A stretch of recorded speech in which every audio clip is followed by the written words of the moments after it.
अहोई अष्टमी का व्रत कार्तिक कृष्ण पक्ष की अष्टमी तिथि को रखा जाता है। यह व्रत मुख्यतः माताएं अपनी संतानों की दीर्घायु, सुख समृद्धि और स्वास्थ्य के लिए करती हैं। इस दिन अहोई माता की पूजा की जाती है। तो आइए सुनते हैं अहोई माता की कहानी। बहुत समय पहले एक साहूकार था। उसके 7 बेटे और 7 बहुएं थीं। साहूकार की एक छोटी बहू भी थी, जो बहुत ही भली, पवित्र और सरल स्वभाव की थी।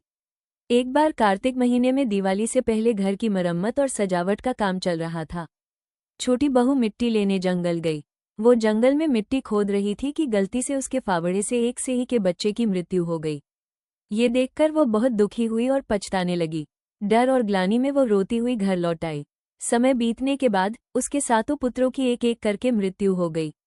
वह स्त्री बहुत दुखी रहने लगी। एक दिन जब उसने अपने दुख का कारण किसी वृद्धा से कहा, तो वृद्धा ने बताया, तुमसे जो सेही का बच्चा मारा गया था, वही पाप तुम्हारे बच्चों की मृत्यु का कारण है।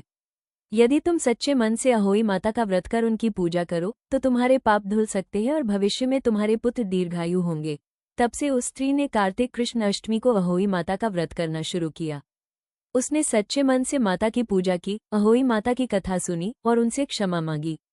माता प्रसन्न हुई और उसे आशीर्वाद दिया, तेरे पुत्र जीवित रहेंगे और आगे भी सुखी जीवन व्यतीत करेंगे। उस दिन से यह व्रत सभी माताएं अपनी संतानों की लंबी उम्र और कुशलता के लिए करने लगीं।